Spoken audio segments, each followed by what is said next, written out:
Hello everybody, here we are today talking about NHL head coaches that were fired during the course of this regular season. In fact, every NHL head coach. So before we get started with it, please make sure to subscribe if you're new to me or hockey, whatever the case may be. That being said, let's get on into it.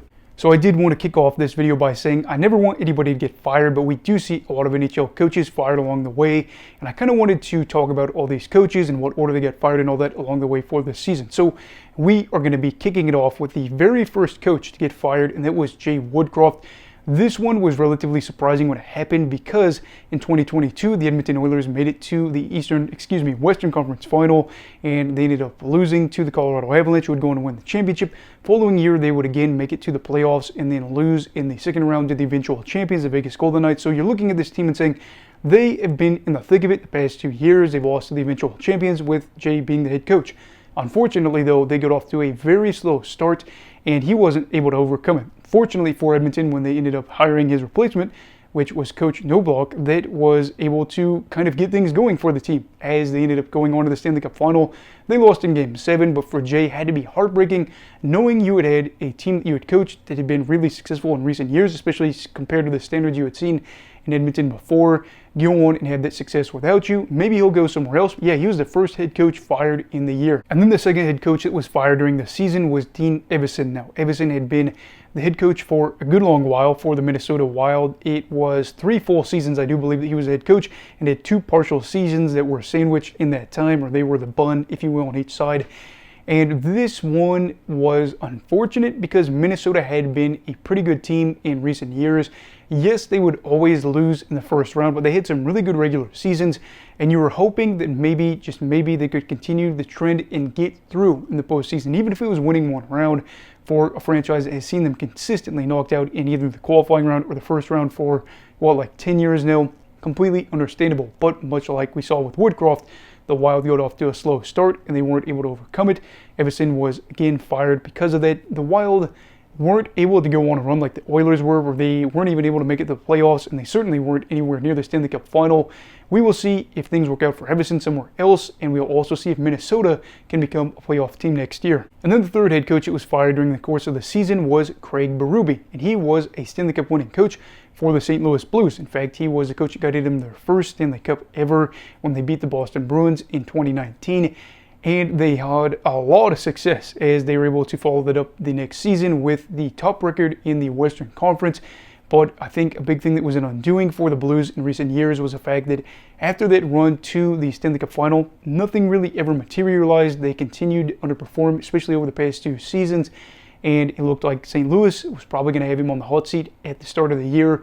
I said, I think in the Blues season preview, that he probably had the hottest seat in the league when it came to making it through the season. Unfortunately, he wasn't able to make it, but good news for him is the fact that he is hired now for the Toronto Maple Leafs, as the Maple Leafs are having a cup-winning head coach guide them to hopefully end their cup drought.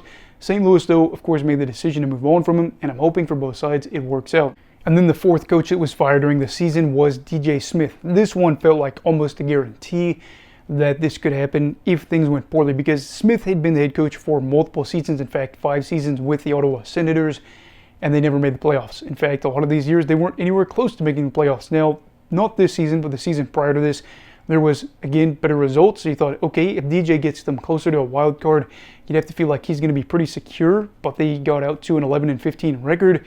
And at that point, again, not anywhere near the playoffs. So you thought, are they going to go again and miss the playoffs? Yes, they did. They ended up firing Smith before that could even happen. And it is kind of hard to describe how frustrating it probably is for Ottawa fans, knowing they are continually stuck. It's been a minute since they made the playoffs. And again, the 2017 run feels further and further away because it is getting further and further away. And they've played with the roster. They've signed guys to extensions. They've tried to get a goalie to be able to go out there and solve some of their problems. And again, they've done that this offseason. Whether or not that'll work out for them, I guess we'll see. Of course, DJ Smith won't be there to see it as he was fired. And I don't know. Ottawa, try to make the playoffs this year, I guess. And then the fifth head coach that was fired was Lane Lambert of the New York Islanders. This was Lane's second season with the team, and they had 49 points in 45 games played before he got the boot. Looking at the Islanders, they made the playoffs prior to this season, and they do have a lot of money invested into some players. And I think in part their 2 trips to the Eastern Conference Final and then the third round, even though it basically was Eastern Conference Final when they tinkered around with the divisions at one year, probably has put added pressure on any head coach that is in this position, because Lou Lamoriello loves giving out these contracts, and I do think wants his team to be relatively competitive. Problem is they can be really streaky, and it's just a team that looks like they're probably headed for a first round exit if they do make the playoffs. There are some good things about this team, and they do have some likable players where you think, okay, well, if they have a good year, they probably could be a playoff team, could go out there again and do it this year. But for Lane, this was not going to be good enough, as the pace they're at wasn't going to be enough to make it to the playoffs. He ends up getting fired. I believe at the moment of recording this, he's an assistant with Coach Berube in Toronto. Don't know why I'm stuck on that, but yeah, Lane is now out, and then Wall is of course in. And then the sixth head coach that was fired during the course of the season was Todd McLellan. Now, McLellan has a lot of experience. He coached the Sharks, he coached the Oilers, and then he coached the Kings. And prior to this season, the Kings have made the playoffs in back-to-back years, and we're coming off, I believe, a 104-point season, somewhere around that range. But of course, the previous two seasons, they fell to the Edmonton Oilers in the first round. Ironically, they would fall to the Oilers again this season, even after they fired him. The LA side looked like they were going to get out to a fantastic start. And then I remember making a video about it. I don't remember how long it was, but they had like a 21, 22 game span, somewhere around there, where they had 6 wins, something like that, and just 2 overtime losses, shootout losses, whatever it was. So they're able to pick up, 8 points in that span, and it just wasn't enough. They went from being a side that looked like they were second in the division securely to being a wild card team. Even though things didn't really change once he was gone, they were still able to make the playoffs, and they did fall to the same team yet again for the 3rd time in a row. It's not good to see your team that you're saying, okay, well, this is going to be a side that in a few years is going to be really competitive. But now we're looking at them and seeing, again, they play around with the goalie situation, and they are, again, falling short to the Edmonton Oilers. Are they going to be better? Are they going to be worse? Like a lot of these other head coaches, McLellan won't be able to be there to see it.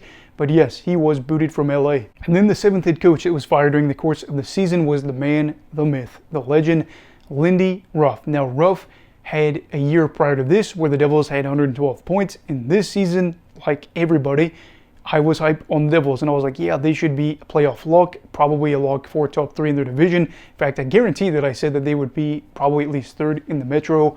That wasn't the case, as Ruff was fired when they had like 60-some games played, and they were about average for what their point pace was. Yes, they were undone by injuries. Yes, they were done by atrocious goalie play. But Lindy was part of this team that just could not get out to a good start. I think they held the record for the most opening goals allowed in the first period, where they weren't able to get the first goal. And it was just an unfortunate thing for the Devils, as they had to play from behind in a lot of games in the first period.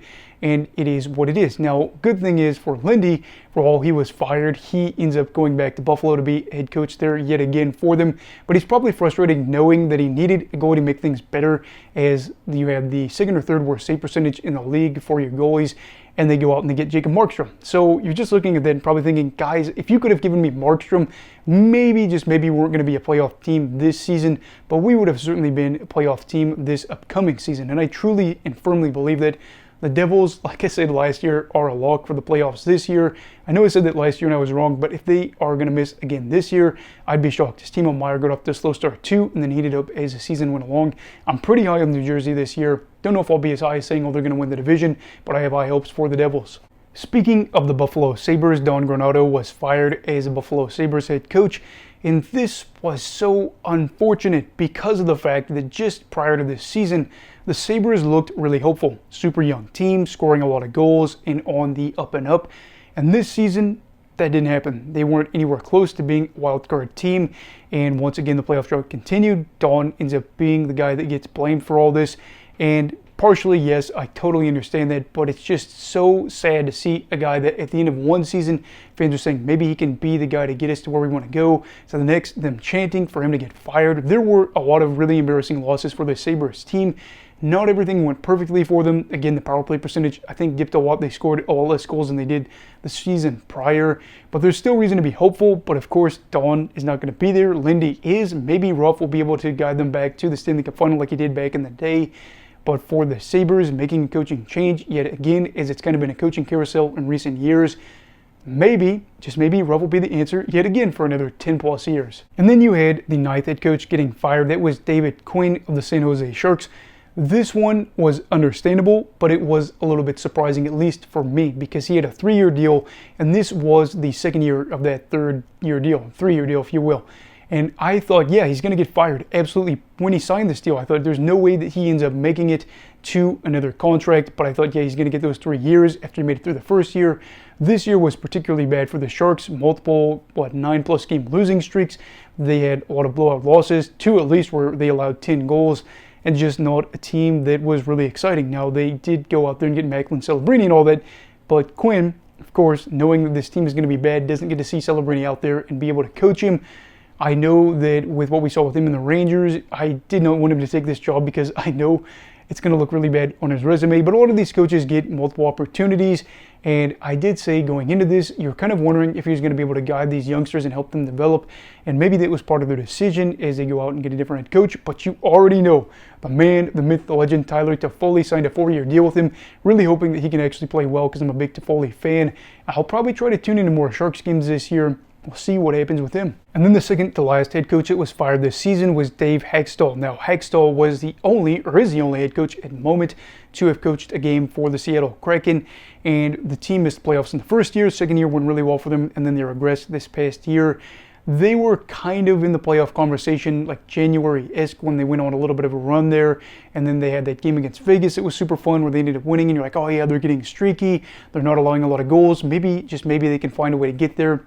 They don't, and for this organization, after making it to the playoffs and then falling by 19 points in the standings, they'd like to see a difference. And I think for Hextall, the writing was going to be on the wall a little bit there. They've got some younger guys that I think are a little bit more finesse, and I think they're a team that's going to be able to want to score more goals. And I don't necessarily think that Hextall's system was going to work out for them in the long term.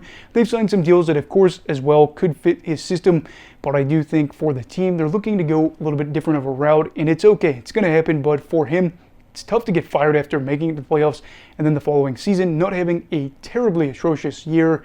But for him and the Kraken, they parted ways, and they, of course, are now on to a different coach. And then the final head coach that was fired this season, at least according to my notes, was Sheldon Keefe. And Keefe was the head coach for the Toronto Maple Leafs for a good long while. And during his time, things went pretty well. Really good regular season team.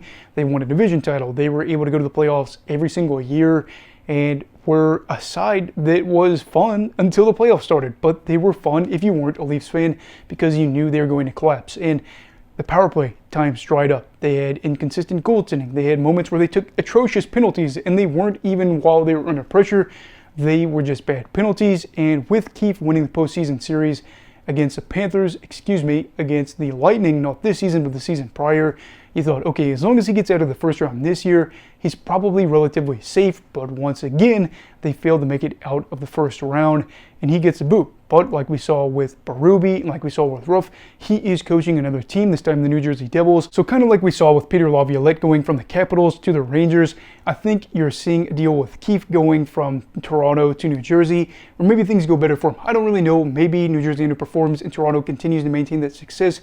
But with me being really high on what the Devils are going to be able to do, and the fact that Toronto just seems to have those playoff demons that are haunting them right now, I don't know. I think maybe he's going to have more success in New Jersey, but I guess we'll see. So anyway, yeah, this was a chaotic season. This is about 1 in 3 coaches in the NHL were fired. And out of these 11 coaches, 7 of them made the playoffs the season prior. Some of these coaches, yeah, I definitely think it made sense as to why they got fired. They were not living up to the hype. Other ones, you're like, man, you're pulling the plug because it's probably more of a pressure-filled market and things are going well. But it is the nature of the game. This is the nature of the business. You know, in the NHL, top level of hockey in the world, they expect results. So when you fail to bring them, even if it is early in the year, you could probably expect to be fired. But anyway, what are your thoughts on all these coaches fired for this season? And who do you think will be fired next season? Obviously, hopefully nobody loses their job, but it is a market where you see every year coaches getting fired. So let me know your thoughts for next season. Who do you think those favorites could be, if you will? Also, please make sure to like this video if you found it informational, not enjoyable, because again, people getting fired is not great, but informational. Everybody, please make sure to subscribe if you're new as well. Everybody stay safe. Hey, have a great night. And you love hockey, alright? Goodbye, Brigadiers and Brigadettes. This is your captain signing off. Have a great night.